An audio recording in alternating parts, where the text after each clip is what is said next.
सभी सम्मानित अतिथियों से अनुरोध है कि कृपया अपने स्थानों को ग्रहण करें और अपने फ़ोन को स्विच ऑफ या साइलेंट मोड पर रखें। धन्यवाद।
सभी सम्मानित अतिथियों से अनुरोध है कि कृपया अपने स्थान पर खड़े होकर माननीय केंद्रीय मंत्री वित्त एवं कॉरपोरेट कार्य श्रीमती निर्मला सीतारमन जी का स्वागत करें।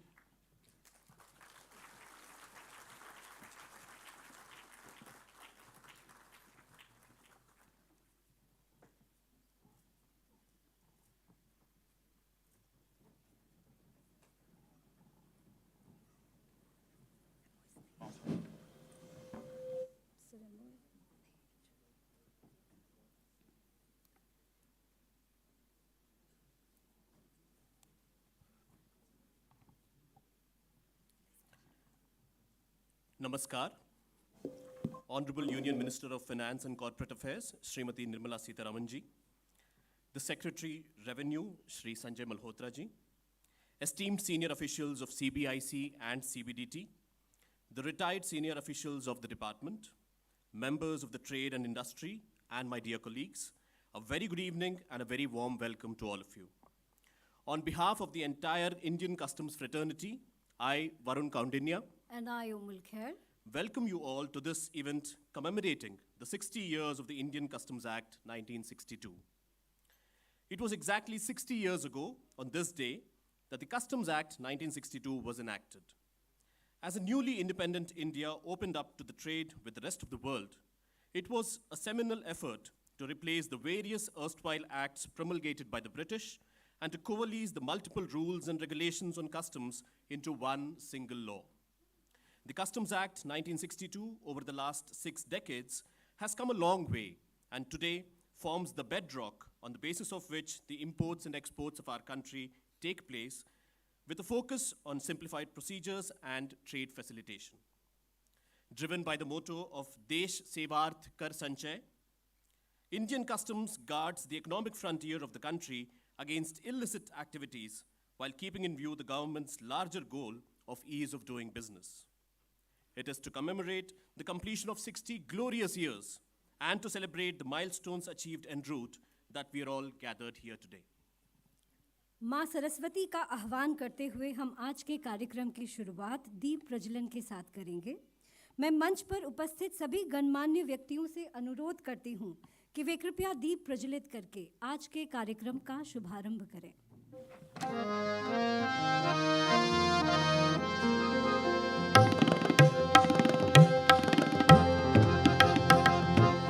जय जय जय मानस निवासिनी, जय वाणीपति तिमिर नाशिनी, जय जय जय मानस निवासिनी।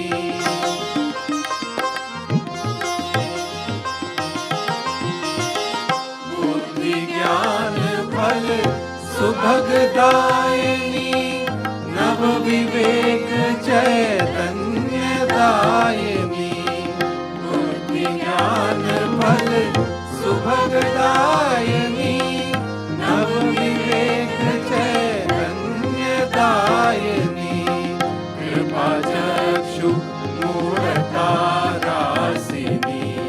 जय जय जय मानस निवासिनी।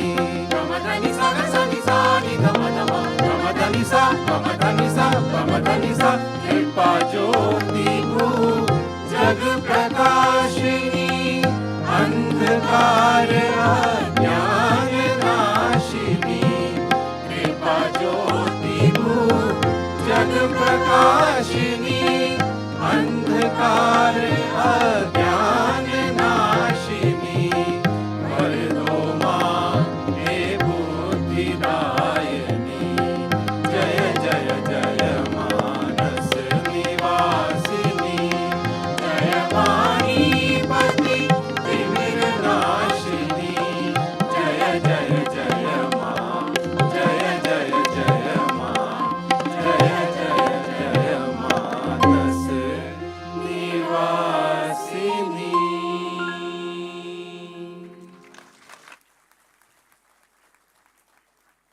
माँ सरस्वती को समर्पित ये गीत सेवानिवृत्त IRS अधिकारी स्वर्गीय श्री नगेंद्र बहादुर सिंह जी द्वारा लिखा गया था। आज की इस प्रस्तुति में इस सुंदर कृति को राग मलकौंस में संगीतबद्ध किया गया था। Thank you very much to all the dignitaries on the dais. Now, I request Shri Vivek Johari, Chairman, Central Board of Indirect Taxes and Customs, to kindly welcome the Honorable Union Minister of Finance and Corporate Affairs, Srimati Nirmala Sitharaman ji, by presenting her with a plant.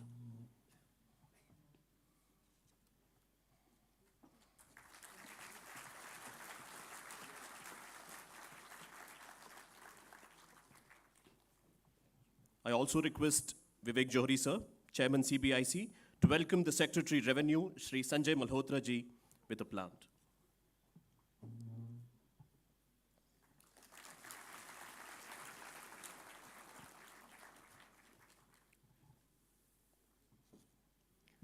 Thank you, sir. Now I request Shri Rajiv Talwar, Member Customs CBIC, to kindly deliver the welcome address.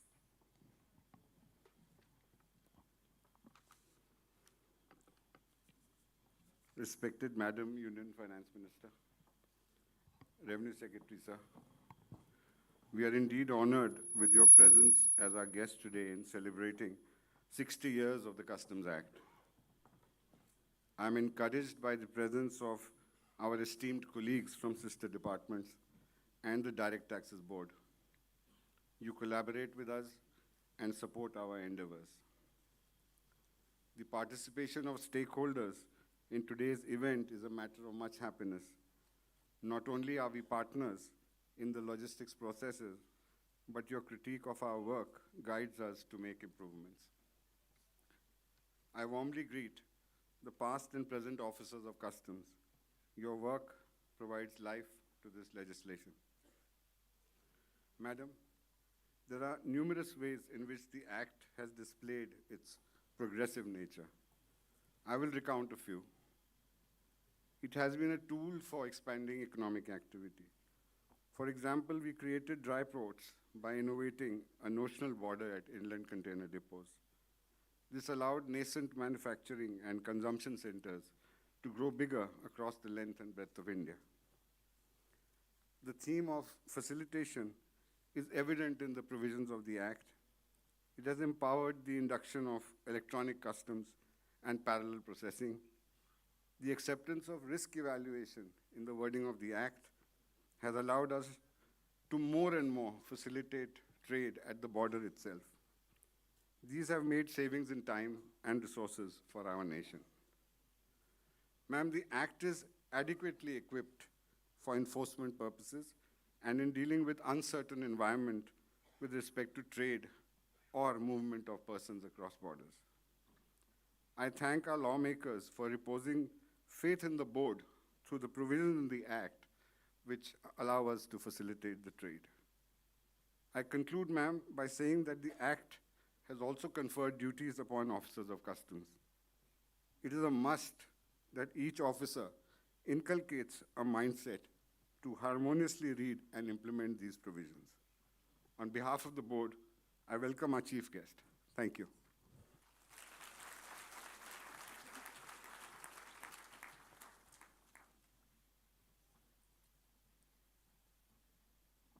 We've just been informed that the Minister of State is also slated to arrive shortly.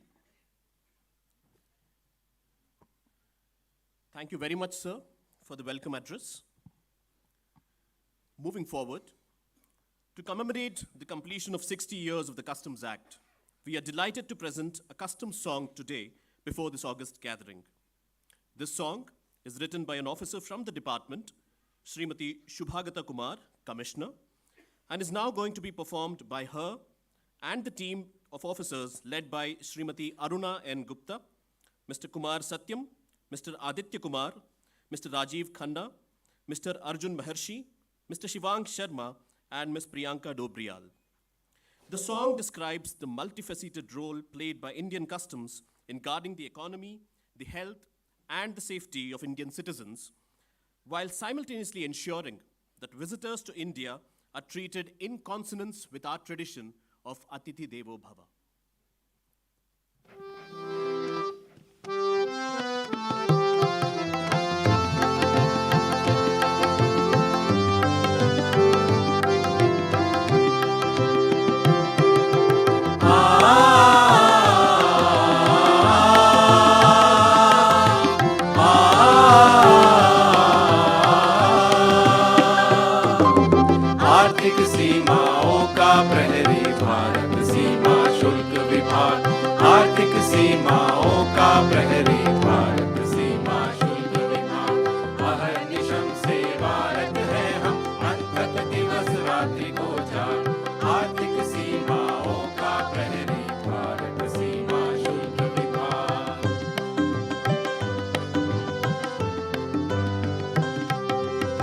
Bharat की सीमा के भीतर प्रतिबंधित वस्तु न आए। जो आयात हो या निर्यात, उचित शुल्क राजस्व चुकाए। हवा नशीली या हथियार कर न सके इस देश में वार। हवा नशीली या हथियार कर न सके इस देश में वार।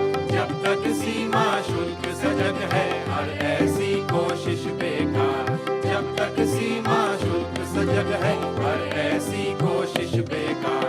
आर्थिक सीमाओं का प्रहरी भारत सीमा शुल्क विभाग।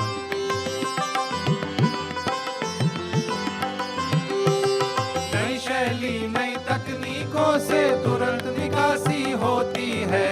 सहज सुलभ हो कार्य सभी का, इसकी कोशिश रहती है। 1962 में जन्मा सीमा शुल्क का विधि विधान। 1962 में जन्मा सीमा शुल्क का विधि विधान। इसका परचम लहरा कर हम नित्य बढ़ाएं इसकी शान। इसका परचम लहरा कर हम नित्य बढ़ाएं इसकी शान। आर्थिक सीमाओं का प्रहरी भारत सीमा शुल्क विभाग। हर निशम सेवारत है हम अंतक दिवस रात्रि को जाग। आर्थिक सीमाओं का प्रहरी भारत सीमा शुल्क विभाग। भारत सीमा शुल्क विभाग। भारत सीमा शुल्क विभाग।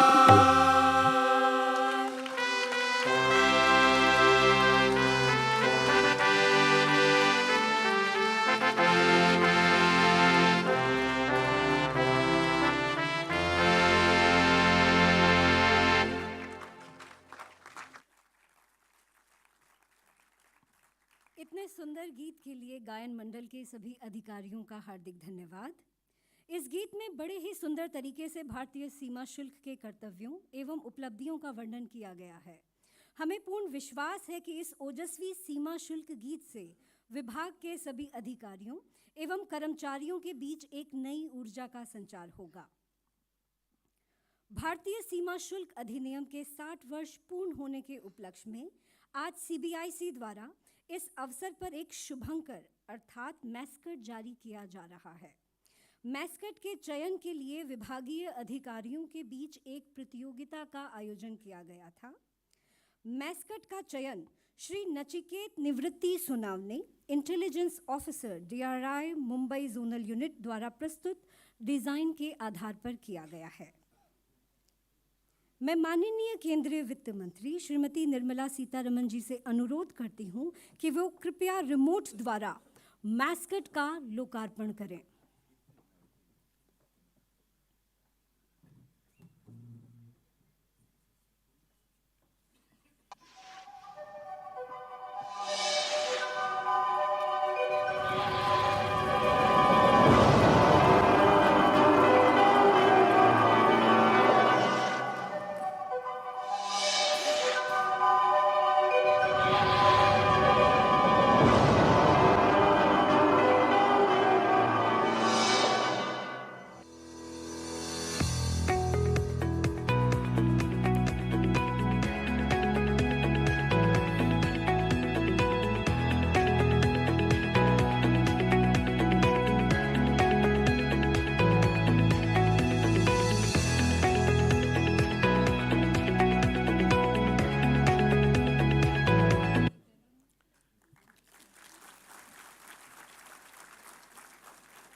Symbolizing purity and knowledge, Officer Hans, the Swan, exemplifies the presence of the Customs Department on land, in air, and in water.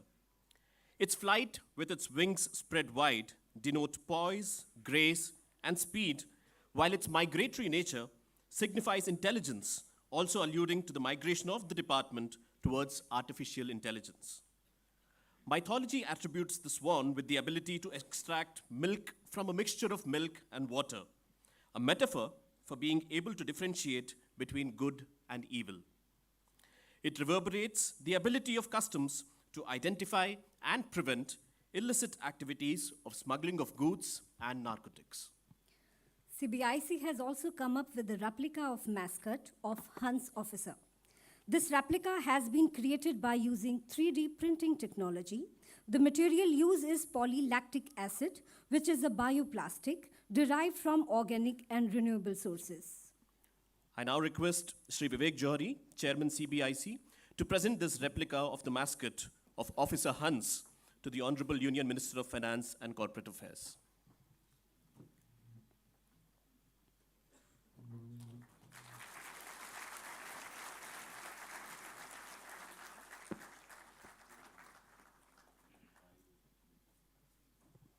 May I also request Member Customs, Sri Rajiv Talwar, to kindly present the replica of the mascot. Right, so that's Chairman Johari, sir, presenting the mascot to the Secretary Revenue.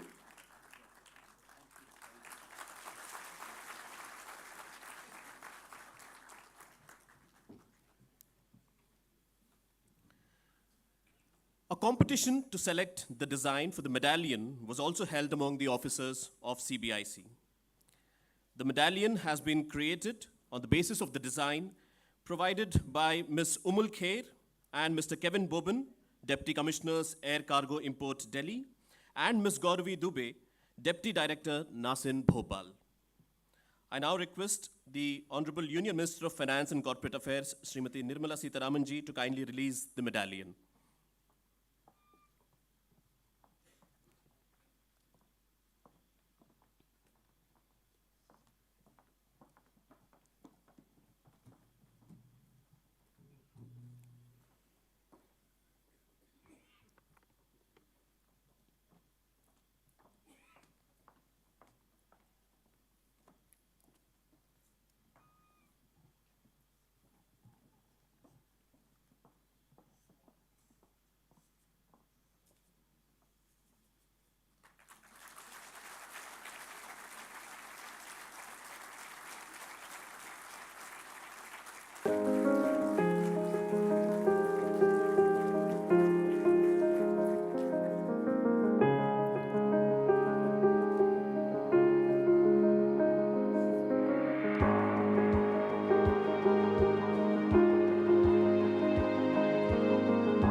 The medallion symbolizes that the custom officers are positioned at Indian borders to facilitate EXIM trade through all three modes of land, air, and water.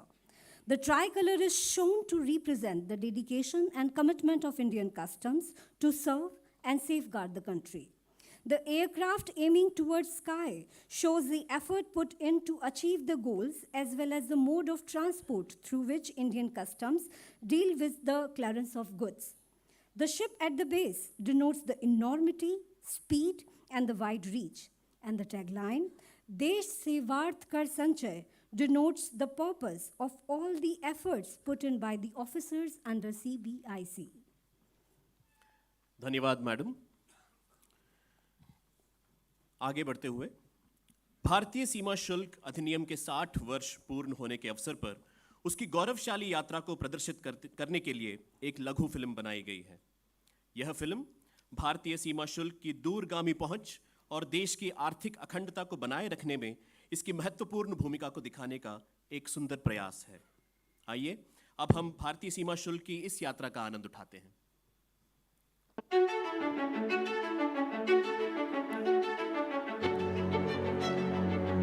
The year 2022 marks a very special milestone for India as the nation celebrates 75 years of its independence. While joining the nation in celebrating this milestone, the Honorable Prime Minister, Shri Narendra Modi, shared a grand vision for the next 25 years, which he characterized as Amrit Kaal, a time of unprecedented growth, development, and global leadership. 2022 also commemorates 60 years of the Customs Act, which was enacted in 1962.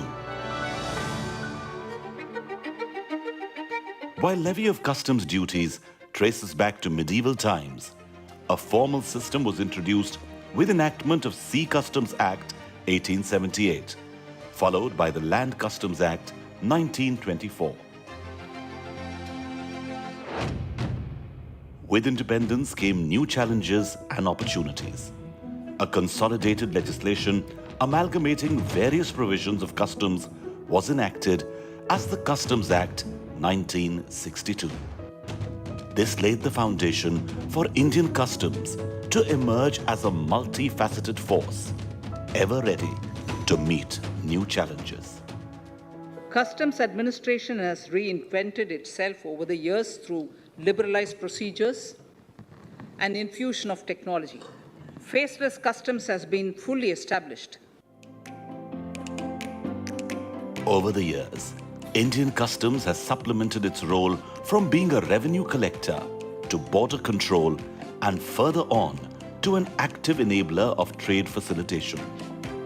Indian customs has played a lead role in implementing WTO's trade facilitation agreement in coordination with all other stakeholders and has been in forefront of all trade facilitation reforms as envisaged under the National Trade Facilitation Action Plan 2020-23. Indian customs has always been the pioneer in adopting technology and was one of the forerunners in the usage of computers for filing customs-related documents since 1986. Indian customs has evolved over a period of time by introducing numerous legislative and procedural amendments. Some of the milestones are introduction of electronic data interchange for electronic filing of documents, introduction of risk management system, introduction of self-assessment, creation of single window interface for facilitation of trade, SWIFT, e-Sanchit as a repository of supporting documents, promoting paperless customs, shifting the thrust from gateway control to post-clearance audit, and bringing in anonymization through faceless assessment. Customs Act of 1962 has been a living document and has been amended multiple times to augment the pace of trade facilitation reforms such as enabling electronic filing, pre-arrival processing, advanced rulings, among others. Efforts in this space have been recognized by the UN Survey on Digital and Sustainable Trade. India is now a high-performing country with overall score of 90% in 2021 as compared to 78% in 2019. Annual National Time Release Study conducted by CBIC also reaffirms India's performance in reduction of overall release time of cargo over the years. None other than the Honorable Prime Minister, Shri Narendra Modi, has recognized and highlighted the importance of streamlining of customs processes in enhancing our supply chain efficiency.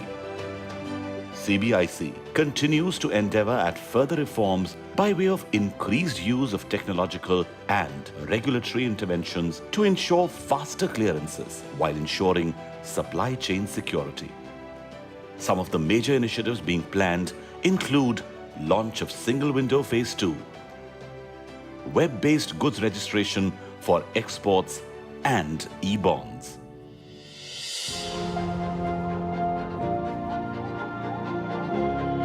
Indian Customs is committed to ensure high standards of service delivery across the geographical spread of the country, which is evident from its all-India presence at seaports, airports, and inland container depots at hinterland and far-flung land custom stations at remote locations that present considerable challenges in terms of accessibility, administration, and enforcement. The team of dedicated customs officers present at the field formations ensures the effective implementation of reforms for speedy clearance of cargo. Various partner government agencies also work in tandem with customs for smooth clearance of cargo. The officers of Central Revenue Laboratories provide critical support to customs officers in day-to-day decision-making with unbiased test reports, technical opinions, and high-quality chemical analysis. The officers at the field formations are backed by the team from the Directorate of Systems, providing technical support and tools.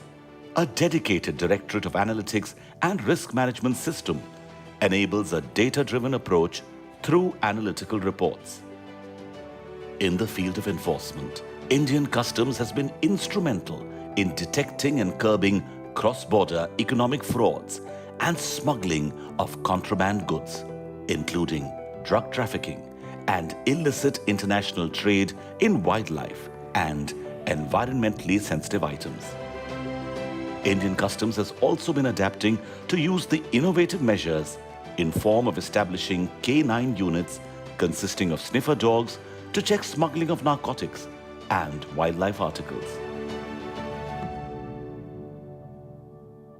The ecosystem of customs is incomplete without the customs brokers, who have been an integral part of the customs family and have played an important role as facilitators of international trade and supply chain security. With a clear focus on high-quality training and capacity building, Indian Customs' premier training institute, NASIN, is working relentlessly with state-of-the-art knowledge and skill sets. It has also been recognized as a regional training center of the world's customs organization in the Asia-Pacific. With India's meteoric rise in its global stature, the role of Indian Customs has also assumed greater international importance, making India a front-runner at fora like the World Customs Organization and the World Trade Organization. Indian Customs also seeks to unify the global trade community through proactive measures like entering into mutual recognition agreements, MRAs, pre-arrival exchange MOUs, and free trade agreements, FTAs, thereby reiterating the adage, orders divide, customs unite. As India enters the fast track to achieving its vision to emerge as a developed economy by 2047, Indian Customs is ready to join this momentous journey as a key partner and stakeholder, all ready for the Amrit Kaal.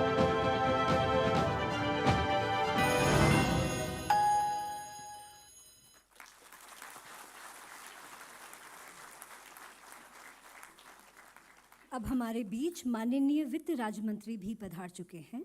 अब मैं सदस्य सीमा शुल्क श्री राजीव तलवार जी से अनुरोध करती हूं कि वो माननीय वित्त राज्य मंत्री श्री पंकज चौधरी जी का पौधा एवं मास्कट भेंट करके उनका स्वागत करें।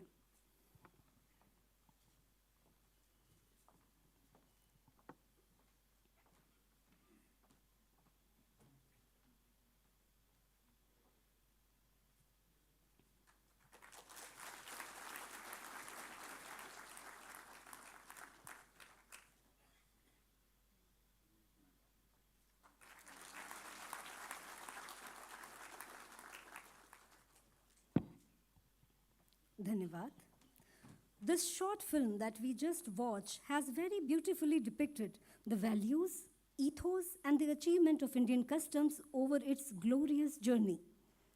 Moving on to the next segment of today's event, we would like to recognize the role of our stakeholders, that is the trade and industry. With facilitation of trade being a priority, there is a focus of greater interaction with and less interaction in matters of exempt trade. To deliver on the promise of creating an enabling environment for the trade to flourish, the department has been increasingly receptive to the suggestions and feedback from stakeholders. Significant reforms in past few decades have been a direct result of stakeholder consultation. The next segment will have presentation and experience sharing by representative of the trade from Mumbai, Bengaluru, and Delhi. To begin with, I request Shri Sunil Singhal, President and Chairman of Messrs Chemical Systems Technologies, to share his thought on the topic, export procedure and disbursement of export benefits.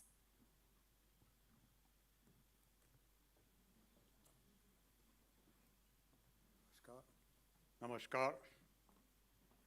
Heartiest congratulations to the Central Board of Indirect Taxes and Customs on this momentous occasion of 60 years of the Customs Act.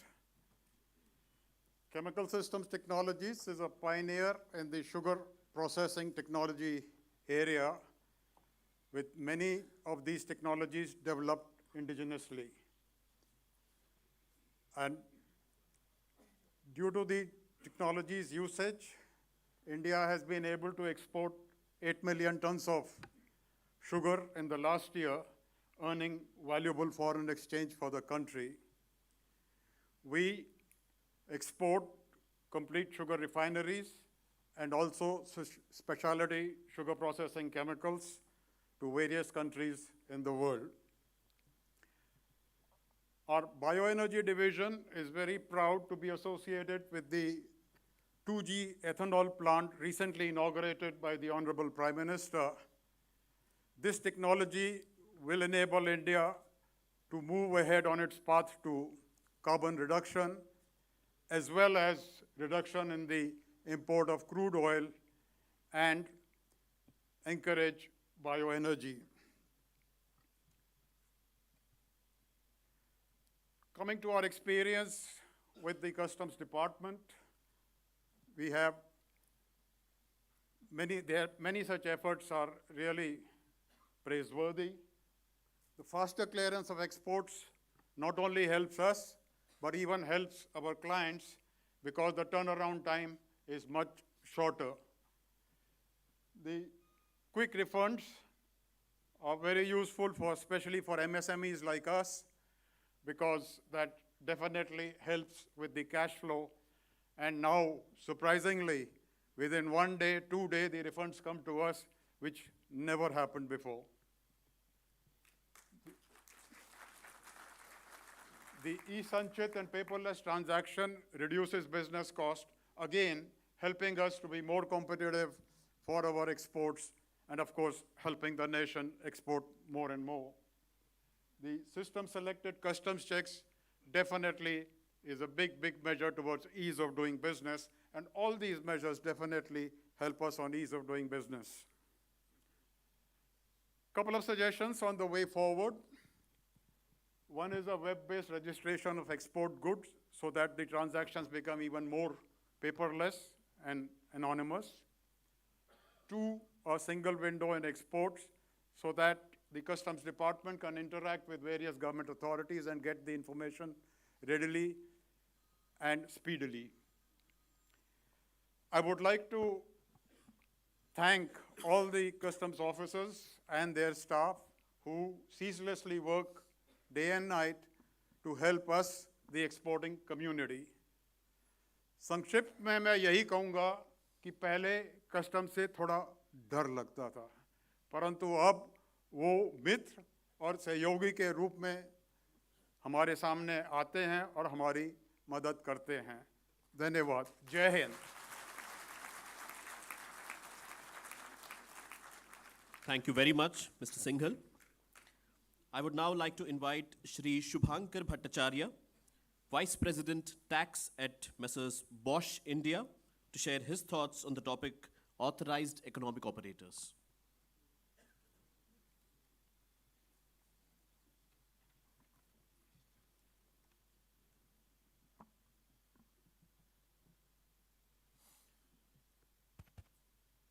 Good evening to all of you.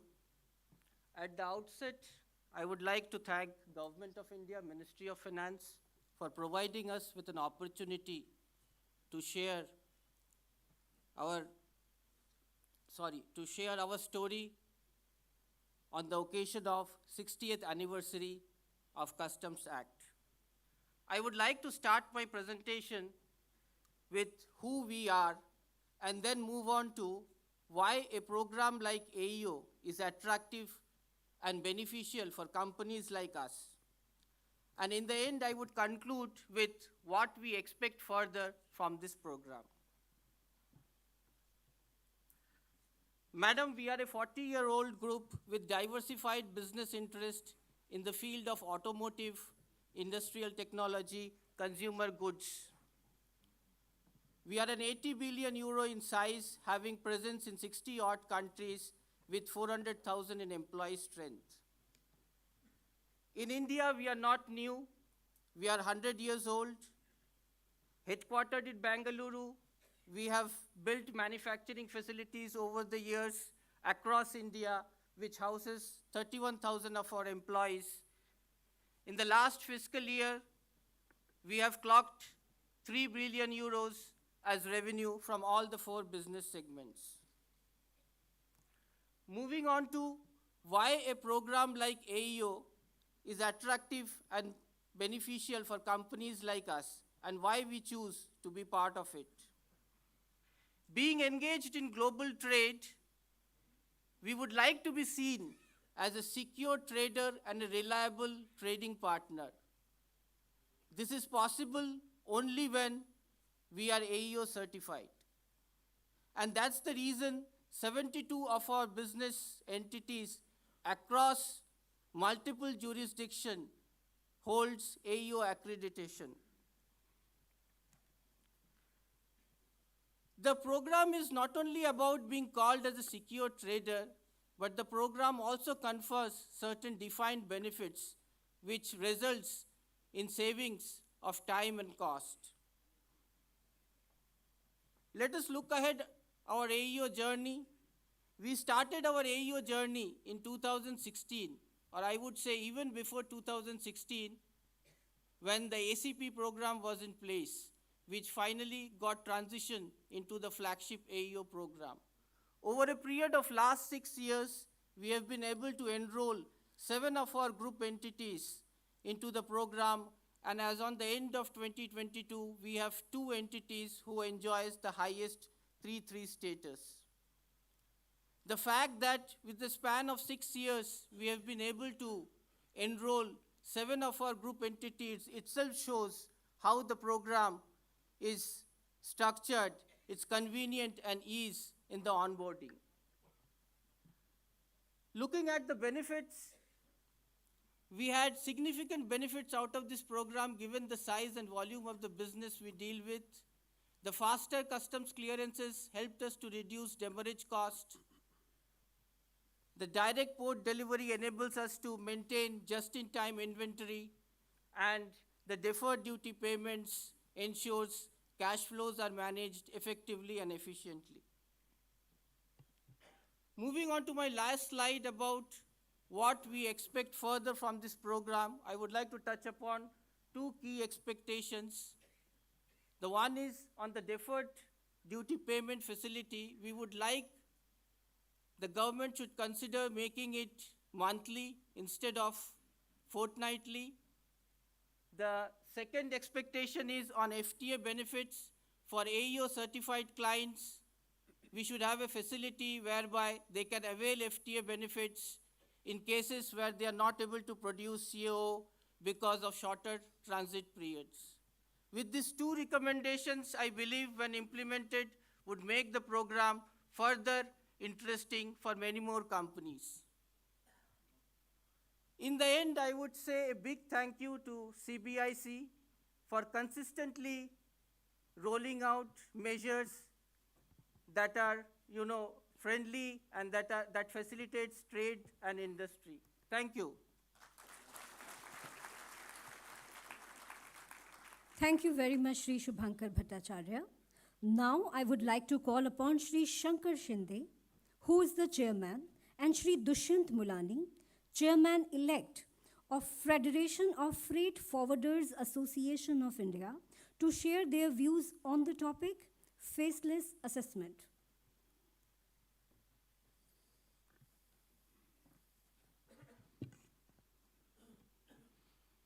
Good evening, respected dignitaries on the dais, Honorable Union Minister of Finance and Corporate Affairs, Srimati Nirmala Sitharaman ji, Honorable Minister of State for Finance, Shri Pankaj Chaudhary ji, Revenue Secretary Shri Sanjay ji, Chairman CBIC Shri Vivek Johri ji, Member Customs, Shri Rajiv Talwarji.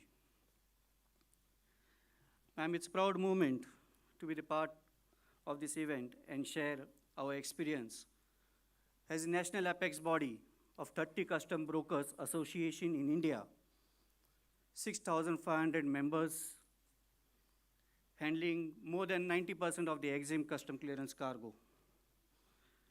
Respected ma'am, it's a proud moment for us as we celebrate the 60 years of Customs Act 1962, as at the same time our federation also celebrates 60 years of service to trade and industry. And it's happy moment for us as we share the common Diamond Jubilee year. We appreciate the efforts taken by the CBIC towards trade facilitation measures. And we are happy to partner with a consultative and collaborative approach in achieving our joint endeavors. With this, taking further, I would request Dushyant Mulani to give the presentation on faceless. Thank you. Respected ma'am, with conviction, we can say that CBIC deserves a big applause for their exemplary work during the turbulent days of COVID pandemic. Not a single instance of port congestion in India. That's tremendous. It was during this time that CBIC reinvented itself with faceless, contactless, and paperless under Turant Customs. While it took some time to settle down, faceless has aimed to bring uniformity in classification, valuation, and applicability of exempt policy provisions across the country. A single point of contact was established under port assessment groups, and to address the issues of delay, anonymous escalation mechanism was introduced. That's big takeaway for trade and industry.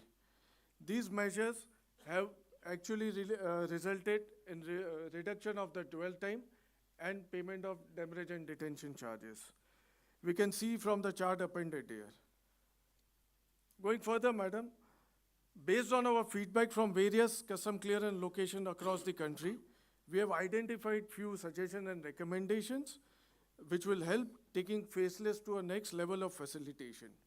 First and foremost is integrating participating government agencies and custodians on common platform with customs. This will bring seamless working altogether further. Setting up of commodity-based assessment centers with specialization as being done for gold recently. Creating structure in EDI system for time-bound clearances with benchmarking of 12 hours for clearance for air consignments and 24 hours for sea consignments. Setting up of dashboard to monitor queries and timely assessments. With conviction here, we can say that CBIC has truly implemented the vision expressed by our Honorable Prime Minister during the launch of NLP. That is, policy plus performance is equal to progress. A sincere gratitude to CBIC. Thank you.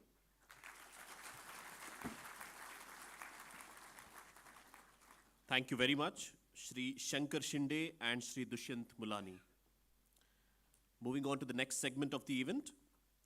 Commemorating the 60 years of the Customs Act 1962, CBIC has also come up with a compendium on reforms undertaken towards ease of doing business.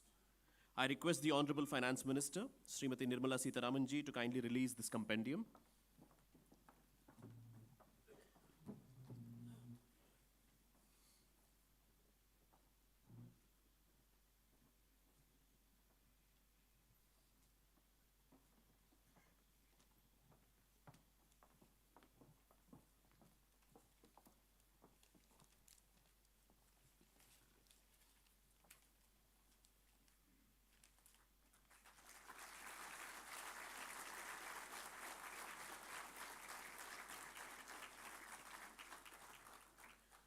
This compendium is a first of its kind effort to put together the details of various trade facilitation initiatives undertaken by CBIC. The compendium purports to be a handy guide that offers a view of the journey of the reforms in customs laws and procedures over the last few decades. The release of this compendium is a continuation of our endeavor to provide to our stakeholders as well as to the general public a glance at the progress made by Indian customs. Thank you very much, ma'am. 60 years of Customs Act is a significant moment in the journey of Indian customs. To celebrate this, in the week starting from 5th December till yesterday, that is 12th December, field formations of CBIC across the country have undertaken various activities. We now present a collage in the form of a beautiful video that provides a glimpse of the fervor and vibrancy with which the field formations have commemorated the occasion. While showcasing the enthusiasm of the officers, the collage depicts the various facets of the working of Indian customs. Let's watch this beautiful collage now.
thank the various officers across the country who have enthusiastically participated in these activities in order to make this event a huge success. Moving forward, I now request Shri Vivek Johri, Chairman CBIC, to address the gathering on this August occasion.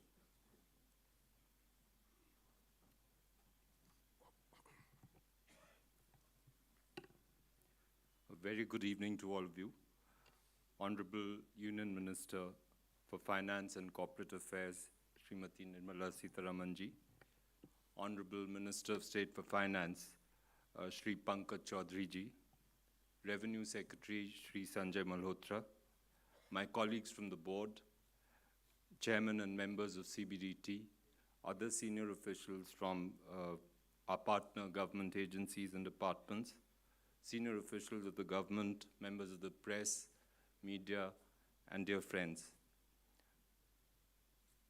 Let me begin by heartily congratulating the Customs community on completion of 60 years of the Customs Act, a diamond jubilee, which many of us are describing as being 60 years old. Ma'am, in my view, a statute of the significance of the Customs Act is actually still young at the age of 60, especially a statute that has been adaptable and very resilient in terms of meeting the needs of time. In my view, when I stand here today and I evaluate the Customs Act on its Diamond Jubilee, there are three broad objectives that it was meant to achieve. The first being collection of revenue from the levy of customs duties. The second being border control for safeguarding against health hazards, entry of substandard goods, dangers to safety and security of our populace through pernicious substances like drugs, dangers to our heritage and biodiversity through the activities of smugglers. And the third, of course, was facilitating legitimate international trade in goods, a narrative which, in my view, crept in a little later, in the format and substance of the Customs Act. If we have to evaluate the effectiveness of the Act, obviously the first question that comes to mind is whether it has helped us deliver on all three goals. And in my view, the statute passes muster on all three counts. Let's look at revenue. The share of customs revenue as a percentage of total indirect taxes has obviously fallen over a period of time. And that is for very good and legitimate reasons, one of them being a policy intent to achieve that end. Just to give you some numbers, the share of customs duties was about 44% of the total indirect tax revenue in 1990-91. It fell to about 26% in 2016-17, and post-GST, if you were to exclude IGST from the reckoning, the percentage has hovered around 13 to 14%. So if you look at it only in terms of percentage, there's been a very sharp drop in the share of customs revenues as a percentage of total indirect tax revenue. But of course, in actual terms, the revenue has grown and grown many-fold.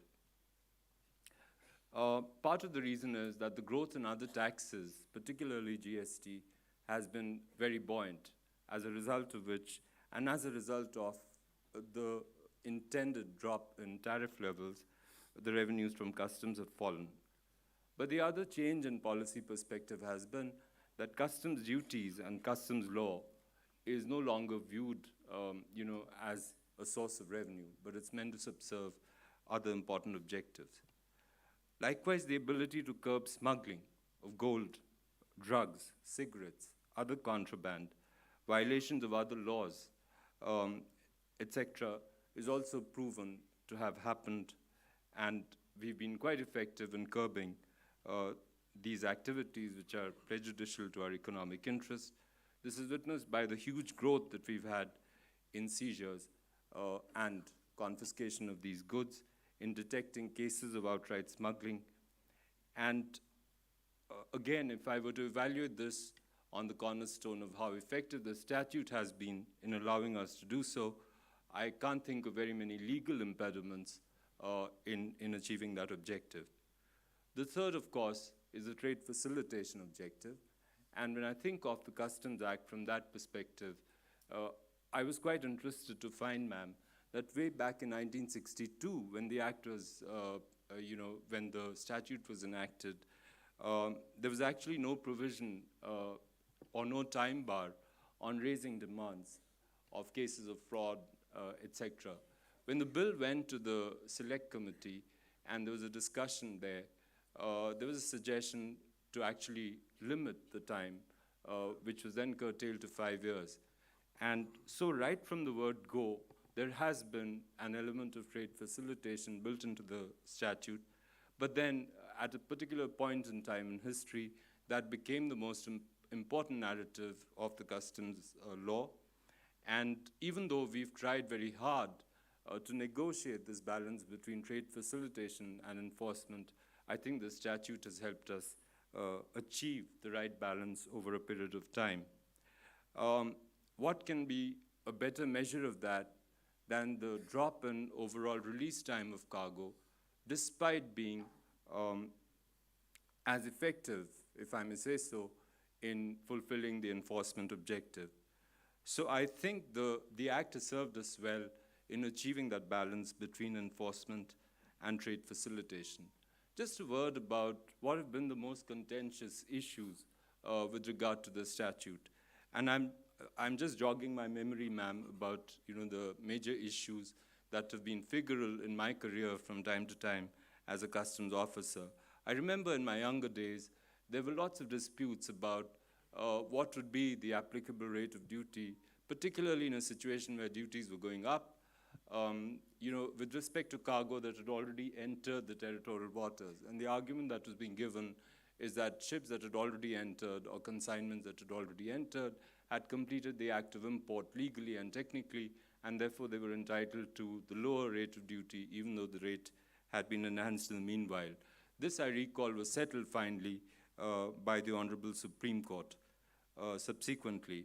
Likewise, the doctrine of unjust enrichment came in sometime in the 80s when the courts realized that in indirect taxes, it wasn't appropriate for trade and industry to claim refunds of taxes which they'd actually passed on to customers. And then this whole doctrine of unjust enrichment came to inform indirect taxes, including the customs law. The third area where we've had some difficulty with regard to the Act is in the area of jurisdiction, particularly of agencies that are not performing an operational function in the assessment of cargo. And these are enforcement agencies, and when they try to book cases or detect cases of evasion or smuggling, the courts prevented them from doing so at times on the ground that they didn't have proper jurisdiction. And I'm happy to inform you, ma'am, that in the amendment that we carried out through the finance bill last year, that issue has also been addressed squarely. In between, I recall there was a controversy about cognizable versus non-cognizable offenses, and putting a question mark over actions of arrest and prosecution under the Customs Act, but that has also been settled through appropriate amendments. In the run-up to this day, ma'am, over the last 1 week, we have been having, as you've seen in the collage which was just presented, a variety of activities all over the country to commemorate the enactment of this statute. The difference that we've tried to introduce this time as board has been that there's been a focus on what I would characterize as the cultural aspect of our work. And that is why we have, for the first time, a custom song. We have a mascot, which will just be a reminder, to our officers anywhere and everywhere in the country of the values and the value system that customs is expected to stand for and that we stand for as an organization. So we thought these are things that would have great recall value, and it's with careful thought that the mascot that we've chosen or the song that has been put together by our own officers. And I'm very, very proud to inform you, ma'am, that this is all homegrown talent. So the song, its composition, its authorship, the design of the mascot, the medallion, these are all designs that have been done internally within the department.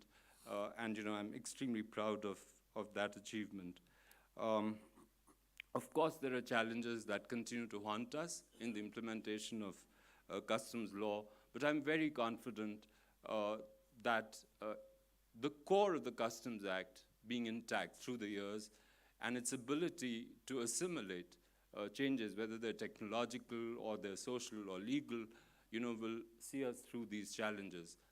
One new issue, for example, ma'am, which I can straight away think of, is how to deal with payments that are made in crypto.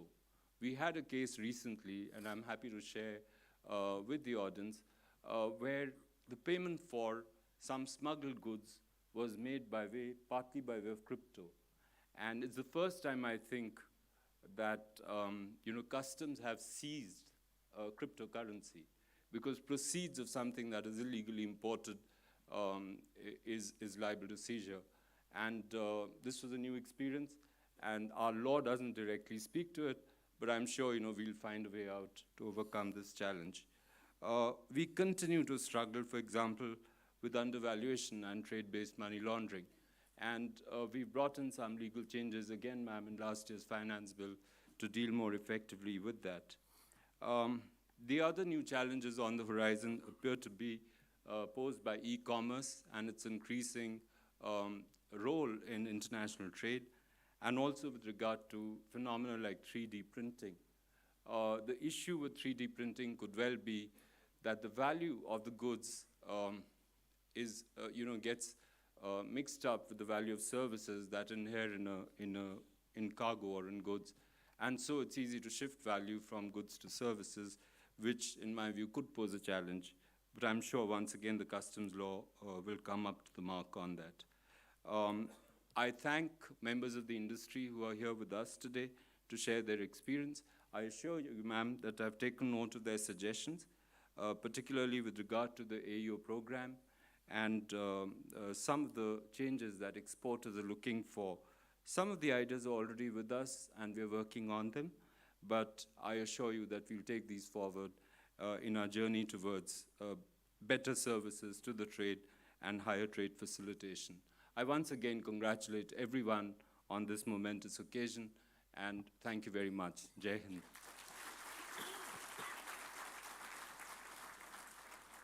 Thank you very much, sir, for your insightful words. I now invite Shri Sanjay Malhotra, Secretary Revenue, to kindly share his valuable thoughts with us on this occasion.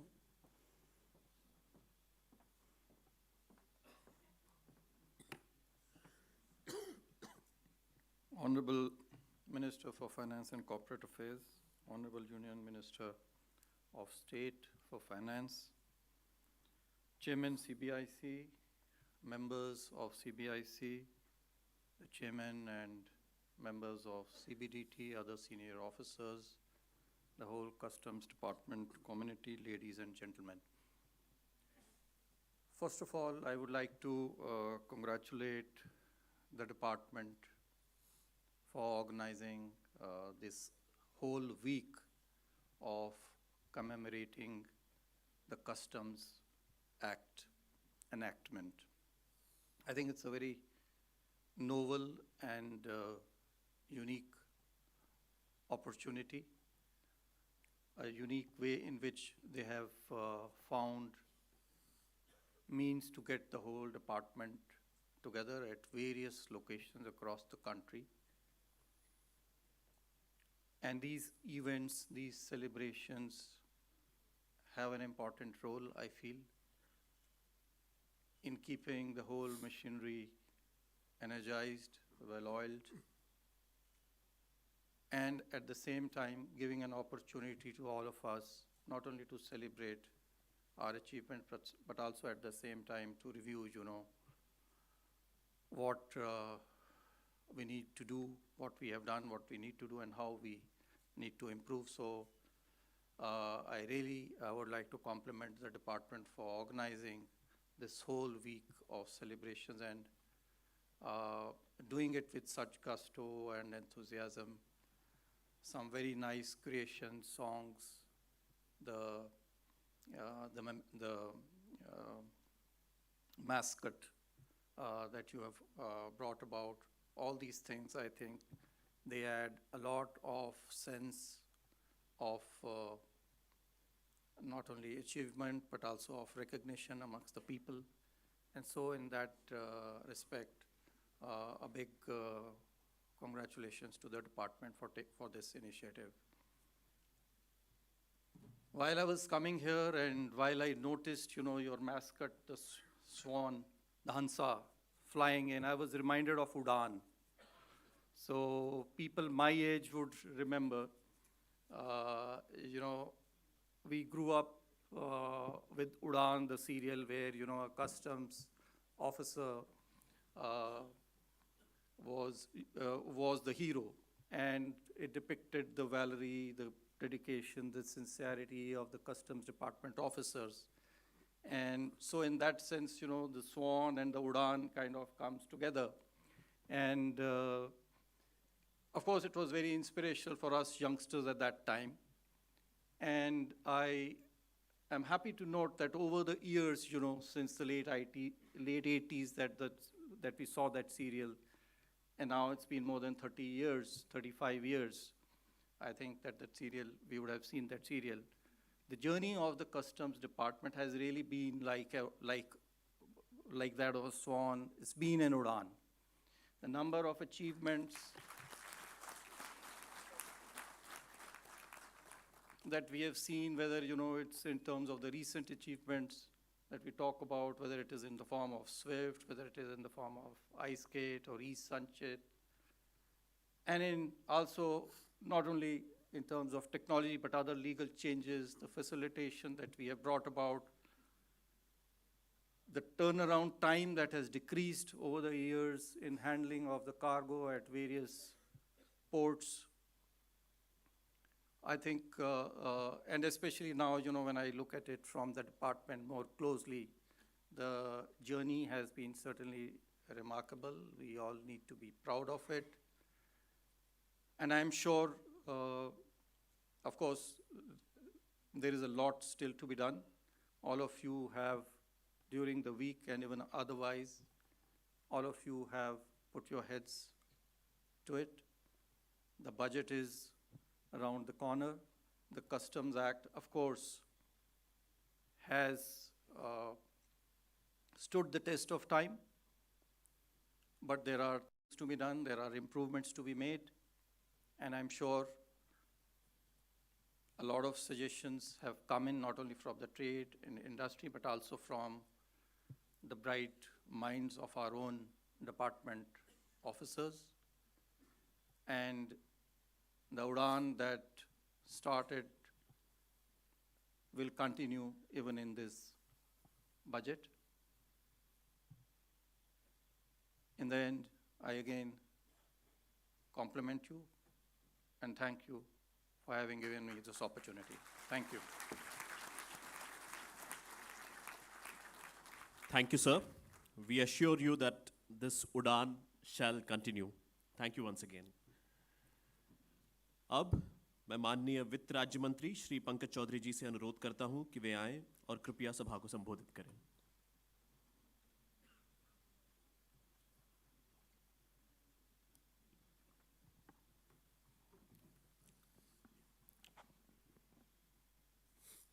मंच पर उपस्थित माननीय केंद्रीय वित्त एवं corporate कार्य मंत्री श्रीमती निर्मला सीतारमन जी, राजस्व सचिव श्री संजय मल्होत्रा जी, CBIC अध्यक्ष श्री विवेक जौहरी जी, मेंबर कस्टम श्री राजीव तलवार जी, उपस्थित कस्टम के अधिकारी एवं अन्य अतिथिगण,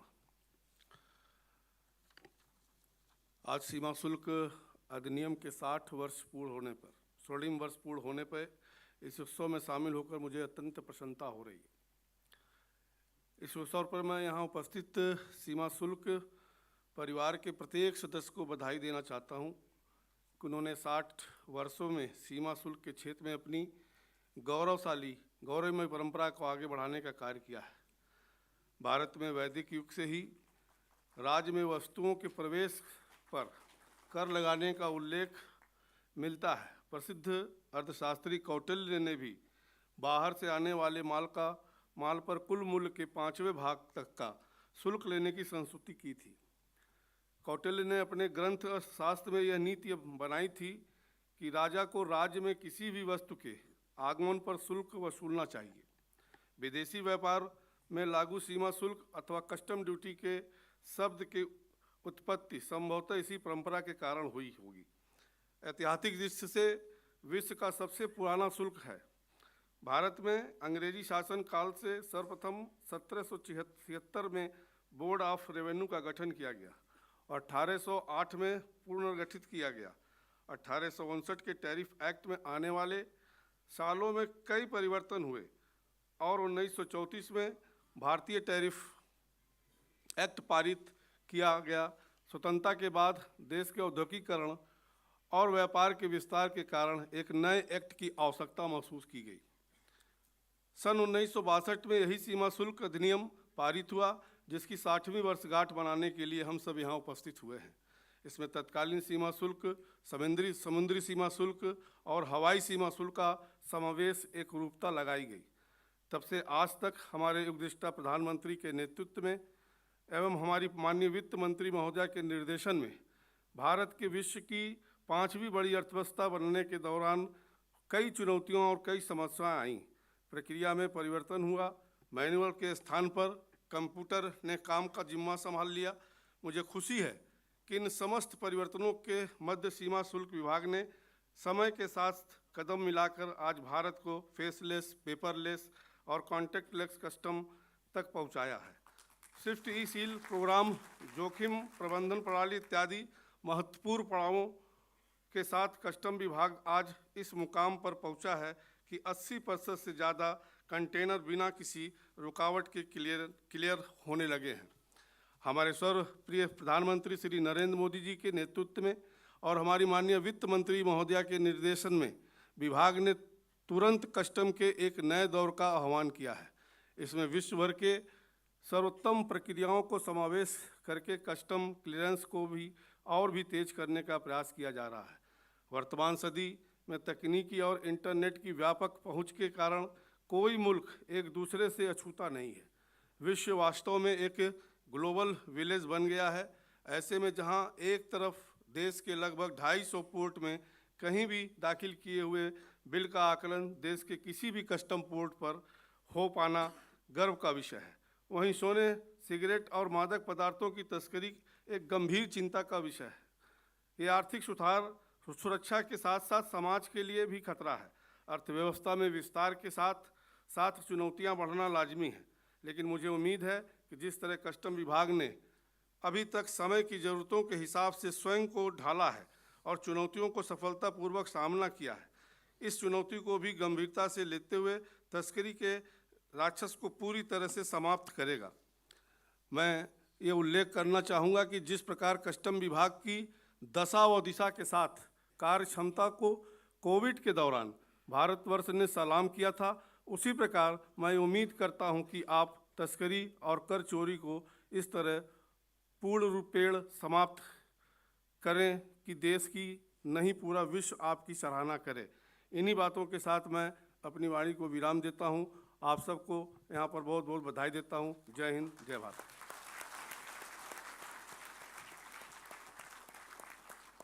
धन्यवाद sir.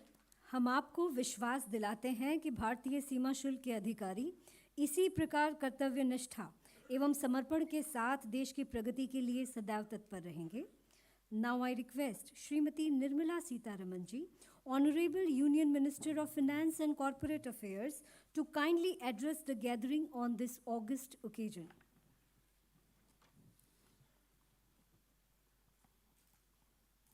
Good evening, namaskar. Revenue Secretary Sanjay Malhotra ji, CBIC's Chairman of the Board Vivek Johri, Member Customs, Mr. Talwar, my colleague, who because of me had to come a bit later than my coming. Even I was a bit late because the discussion on the supplementary demand for grants is going on in the Parliament, and I'm grateful MOS waited to the last speaker and then joined us. Retired officers of customs, businesses who have come here, media, I'm indeed very happy to join you all here on marking the 60th anniversary of the Customs Act. 60 actually has very sacred connotations in India. Not so much 50, not so much 75. We do Sashti Purti, as they call it in South. 60 years completion is very, very sacred.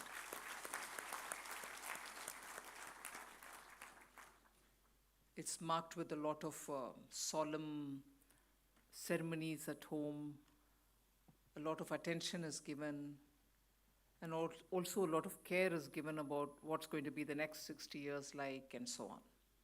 So I think a similar exercise for Customs Act is started, and I'm glad to see members and the chairman of the CBIC going all around the country, meeting up with all of you all, and with great gusto celebrating the 60 years. You so deserve it, and I honestly appreciate the idea of wanting to be together and celebrate 60 years of having formed a great team, which actually, I heard carefully member customs saying that the act has been very robust, it could meet challenges of changing times, a lot of newer things could be done, and because of that, people felt that we are moving ahead with times and so on. I agree with that.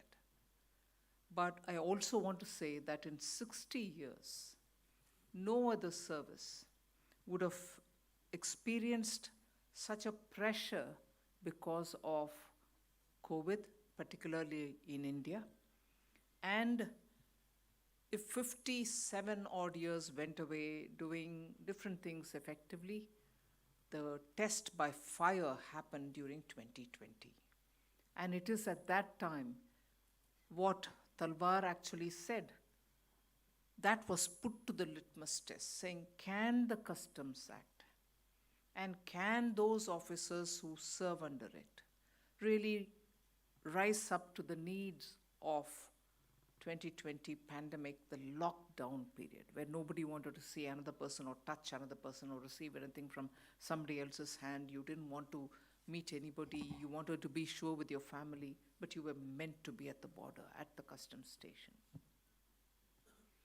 Not one point anywhere in India received any complaint that people are not present, work is not happening, clearance is not happening. On the contrary,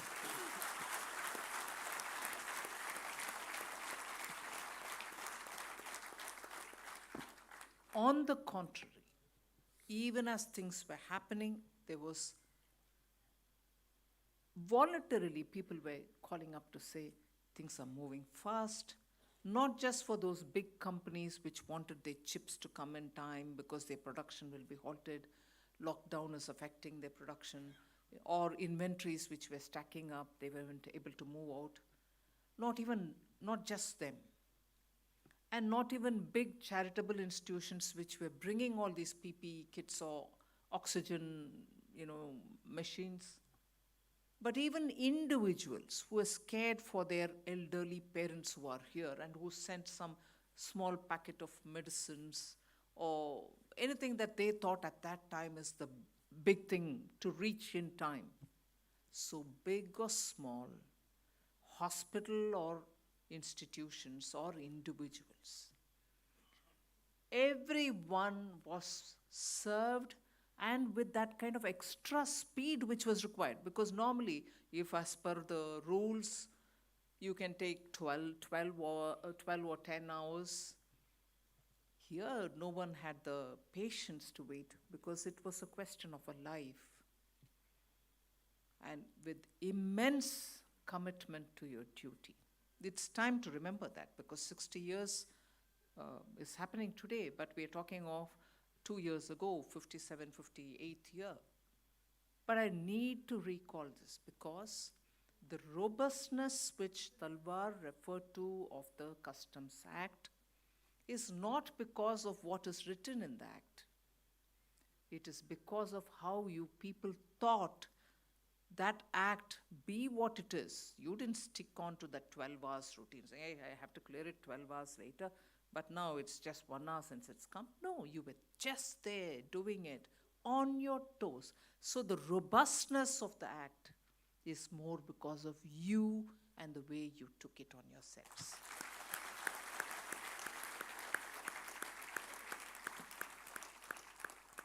Commendable, but that's a benchmark you've set for yourselves. You don't need to now wait for a pandemic, another pandemic. The world is resetting itself. The world now thinks that, things are moving rapidly, technology is coming, you brought in technology. But with or without technology, 56th year, 55th year, 54th year, 50th year, things didn't move this fast. You were the lubricants then, not technology. So I think you set yourself a very high benchmark, and which has been lauded. It's not as if nobody noticed it. It's not as if somebody said, oh, customs has always been like this and they continue to be like that. No, they actually came out at all levels and went up to the highest level to say, customs is just delivering, doing well. So that's the benchmark you set for yourselves. And therefore, if India's Amritkal is now the next 25 years, and I was even otherwise planning to ask you, how is this Customs Act, which has served us very well for 60 years, even during a pandemic that is, going to be future ready? Is there anything that all of you all are thinking about to make it just the thing which doesn't need any kind of major shuffling? If those 3 goals about which Vivek Johri spoke, it is attended to all the 3. And he also very subtly pointed out that trade facilitation in terms of those words may have come out later, but it was part of the 3 even early. Even in 1962, when you were doing it, it was part of the 3 goals. So the question that I want to ask of you is, you are the best persons, therefore. You've had some user cases where you showed that it was robust even before the pandemic. You could do newer things. You could facilitate trade. You could, the bonded warehouses are am I right? That's the example you quoted. You showed that it can be done differently, but yet the act will be intact. So you knew where to flex the act. And of course, there was no flexing at all, but you rose to the occasion where you were needed to serve and served well and even more during the pandemic. So now for the next 25 years, when technology is taking over, when obviously the faceless, the cashless, the contactless all worked brilliantly during the COVID, more of that, more of using a cocktail. I deliberately use it because in it, there's alcohol, there is also no alcohol. You have the dark net, but you also have the artificial intelligence. You have Web3, you have Meta. I'm sure all of you all are hearing a lot of all this. But time for all of us to really sit up and know and be sure that you'll be where necessary, when necessary, be able to handle it. That was a very classic instance which Vivek Johri mentioned, that if there are people coming to pay with cryptocurrency, who's at the coal face, the officer sitting there? How is he going to respond? Is it going to be the 1960s India where you're saying, no, don't come near me, you go away? Or is it going to be the 2020 India where you found a way to sort it out, but of course didn't do anything violative of the act? So you have before yourselves, enough and more instances of how speedily things are changing. And if the world is going through a reset, and in one area, directly or indirectly related to customs, but more related to all over India, we, by scaling up the digital affairs, whether it is payment, whether it is fintech, whether it is medicine, whether it is telemedicine, whether it is education, whether it is universities, whether it is banking, digitized the whole process and scaled it up also. Today, during the G20, there's so much interest for India to showcase its scaled up experiments using digital technologies. Now, in the context of G20, because we have an opportunity, I would want to ask the CBIC, would you therefore be the leaders to show how you have propositions which will, for the next 25 years, probably give the World Customs Organization enough and more ideas of, we've done this in India, it worked, here you go, take it from us. Because you've done a lot. It's no longer what I used to hear when I came back or when I kept traveling abroad. Oh my God, customs. No one says that nowadays. If anything, they're saying they're very good. There are times when they say, no, it can be better. Otherwise, would you have a representative of the freight forwarding agency? I know when they come and talk in front of you all, they talk good words. But they don't need to say that you've done brilliantly well, and particularly much before I could recall it here, they were the ones to say you did brilliantly well. We didn't have no part of the country had any complaint. That's not easy to get from, particularly, those who know they're talking before the minister, they can always say, no, ma'am, we have problems even today. They didn't say that. They, of course, gave suggestions. So you have done remarkably well for yourselves, really coming out of the way, thinking out of the box, executing seamlessly, one officer being good, the others are not being good. None of that. Everything worked as if this is how things are. And that's where I think whoever was very good in giving the idea of, I'm purposely using the English word, the idea of a swan. Very gentle, very smooth, and, seamless. The flight path is also so beautiful to watch. So you've given yourself a beautiful logo, but of course I have a question, which I did ask Vivek. I thought he would say it here. He didn't. He's left it for me. Why couldn't it be Hansa? It is Hans, no? Mr. Hans, is it? No, it's just the officer. It should be a woman Hans. Hans is so delicate, so beautiful, so gentle. And it invokes a sense of how beautiful, how good. You're all like that, but why did you name it Hans? Change in mindset is not easy, I know.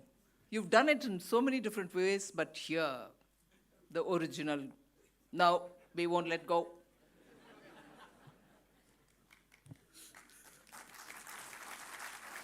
But thank you. I'm not suggesting immediately that you should give me a 3D pink color swan. No. I'm okay with the blue.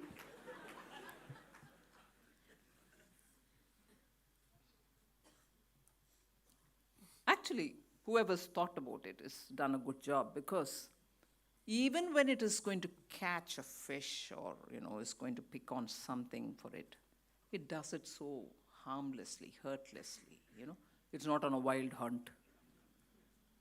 Customs cannot be on a wild hunt in the borders. So, very nice. This morning I had read Vivek Johri in the paper. I want to, please don't mind me, Chairman CBIC. He sent me in the morning just a trigger saying, ma'am, I've written this piece. And most of them do know the best time to catch me with messages is early morning between 6 and 7:30. They all send me messages, I reply. He sent me and I was, oh, yes, I've seen it. But good that he sent me. And then that immediately made me think, saying, should I not, tweet it, retweet it?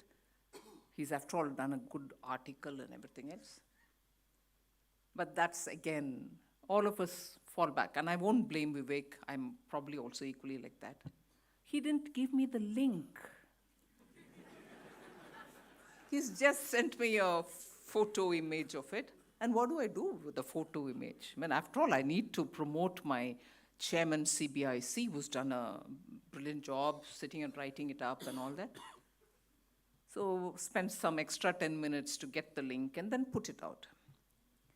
But the point I want to pick up on is, well done, Vivek Johri.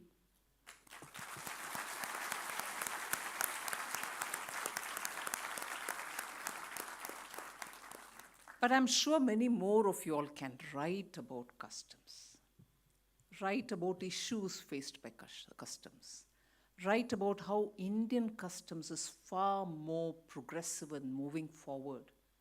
You don't need to name anybody else, but you're moving forward. You're doing so much more. I think it's important for officials to own up to good work being done and write about it. And in that, I think I would ask the younger lot, in the process of interviewing your own bosses, so that you can learn from how he communicates with you about the job, you'll also probably be the first ones to be write with an open mind about what you've heard from him or her. Writing makes a lot more conversation happen outside of your own selves. Today, Vivek's article has been referred to by a few more people to me, saying, hey, he's written this, nice, 60 years is it?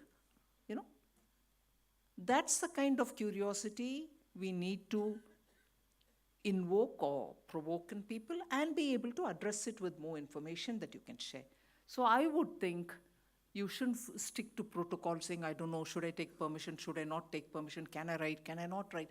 But do write. But don't abuse anybody in the articles. You may feel, differently about different people, but that's not the point. What you need to do is to build on how you want to improve or how you have performed, claim where you performed well, nothing wrong. You've done well, state it. So you should, I would strongly urge the board to encourage your field formations to write about wonderful things that you're doing, particularly when you're, some of the things that you've managed to do the seizures of. I was very impressed by the fact that during the Azadi Ka Amrit Mahotsav, we were able to completely burn down 44,000 kgs of narcotics. Not a mean achievement at all. And that clear display sends a message, certainly outside, but sends also a message within us, saying these are not seized to be leaked out. We are clearly committed to burn it all down. And similarly, because of the amendment done in the Finance Act of 2020, I think, seized gold goes to the Reserve Bank after due purification. And of course, I keep haranguing the board, saying, I've given only 60 days. It can't lie anywhere in any vault. Within 60 days, it should get out of your hand, go to the agency which does the purification, to Reserve Bank standards and just go into the Reserve Bank. Drugs get burned down, gold goes off to the Reserve Bank, it shall not go back into the market. These are increasingly making people understand the kind of work that you're doing. End result is to benefit the country. You shall not brook any kind of leakages or ingresses. That's what you are not brooking by stopping people from doing it, but after that too, no delay, tempting anybody who would want to misuse that access. But all the patting on our backs, for a moment if we keep aside, I'm still somebody who would say greater alert needed, particularly in the drugs matter. It is not easy. Today I was looking at a parliament answer or some input which was readied for tomorrow's debate. We may say that there are fluctuations. Some months it's more, some months it's less. Some years it's more, some years it's less. 65% in some categories, 85% in some other categories, whether it's heroin or it's cocaine or whatever, different numbers. I know the media is here and I don't want these numbers to be misquoted. And purposely I'm confusing everybody here. So one item 85%, another 65%, but even those seizures, it's impossible to say 100%, obviously. There still would be something happening, but maximum alertness is what is required. And the using of intelligence that you get is critical. If gold is going to hurt the economy, drugs will hurt generations. We cannot afford it. So I would want you all to be on high alert in terms of drug seizures and follow-up. I did say this once earlier in one of the gatherings here. Please ensure prosecution happens timely. And if you think there are undue delays happening, you should inform the board. It's for them to take it up as to why certain cases are languishing or why they would be delayed. We need to bring it to logical conclusion at the earliest in each of the cases.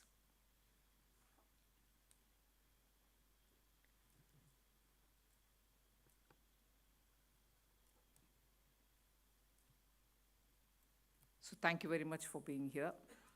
It was absolutely interesting addressing you, talking to you.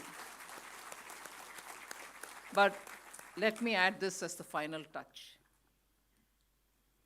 Any organization which has people in it who can write poetry, who can sing, and who can really perform before an audience, I think is made of different stuff altogether.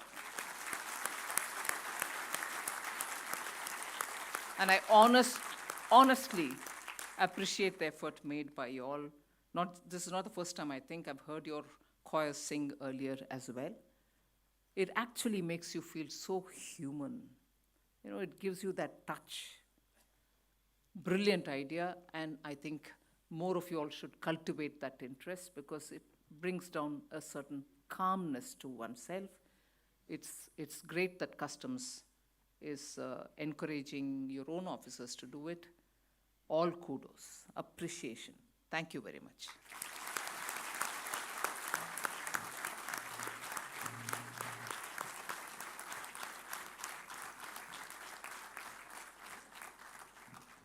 Thank you very much, ma'am. We are indeed lucky to have you grace this occasion of the Shastipurti, as you said, of Indian Customs. I'm sure that your guidance and encouraging words shall go a long way in motivating the officers of this department. Ma'am, in the Amrit Kal ahead, we assure you that we shall strive and put our best foot forward to live up to the benchmarks that we have set for ourselves. Thank you very much, ma'am, once again. Now, I request Srimati Aruna N. Gupta, the Chief Commissioner, Delhi Customs, to kindly come onto the dais and present the vote of thanks.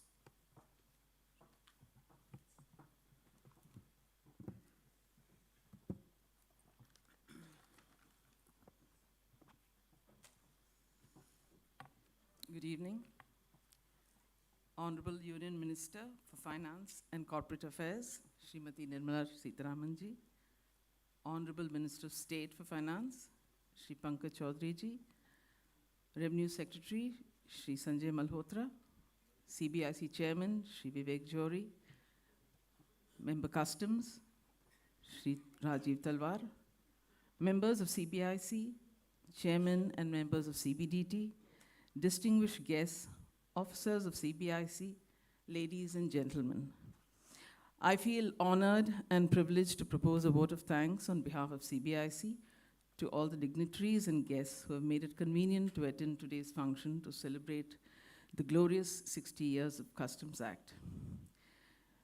We are deeply grateful to our Honorable Union Minister of Finance and Corporate Affairs, Srimati Nirmala Sitharaman ji, for gracing the occasion.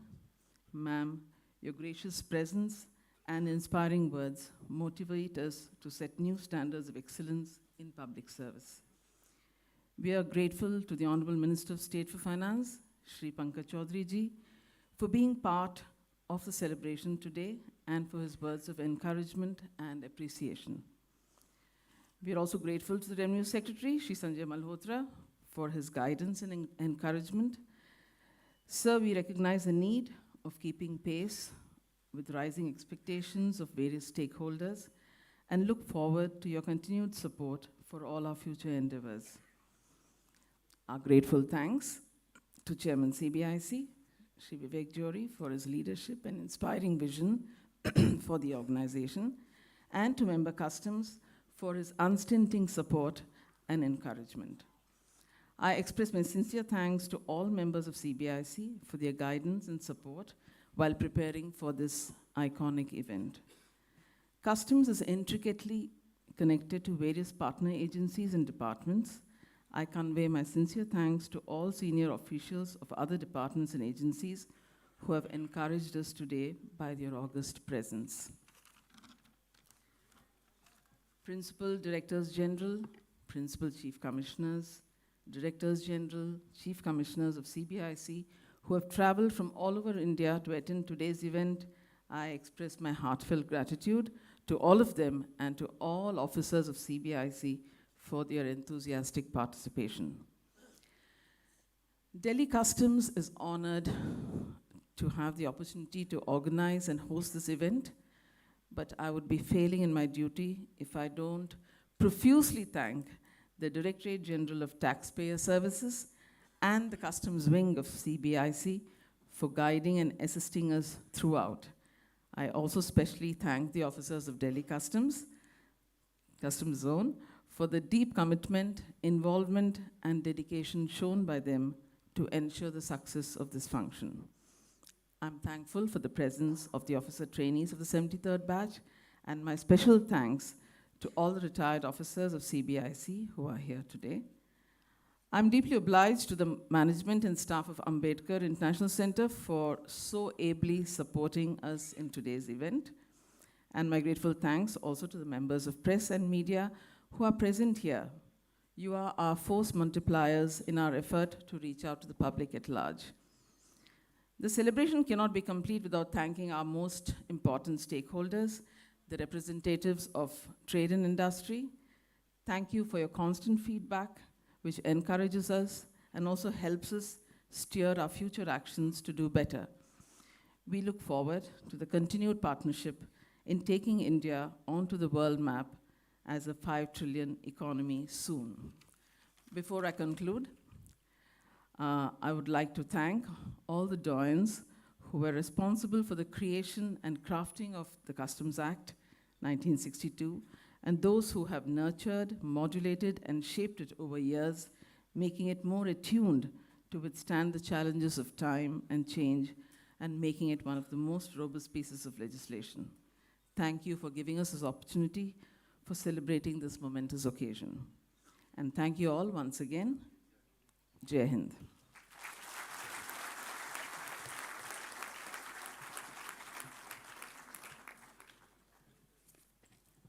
धन्यवाद madam. कार्यक्रम के इस अंतिम चरण में मैं आप सभी से अनुरोध करती हूं कि कृपया राष्ट्रगान के लिए अपने स्थान पर खड़े हो जाएं।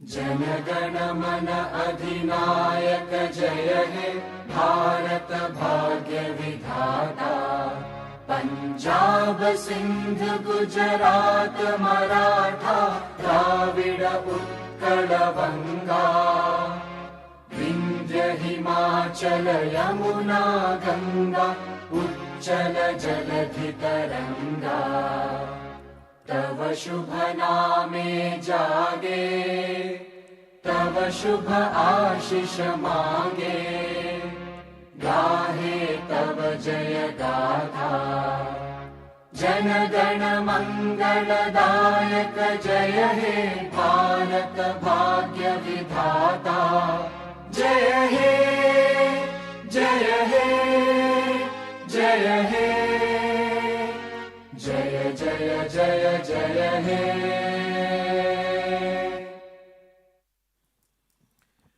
With this, we conclude today's event. While the dignitaries on the dais are escorted, I request all of you to kindly remain seated.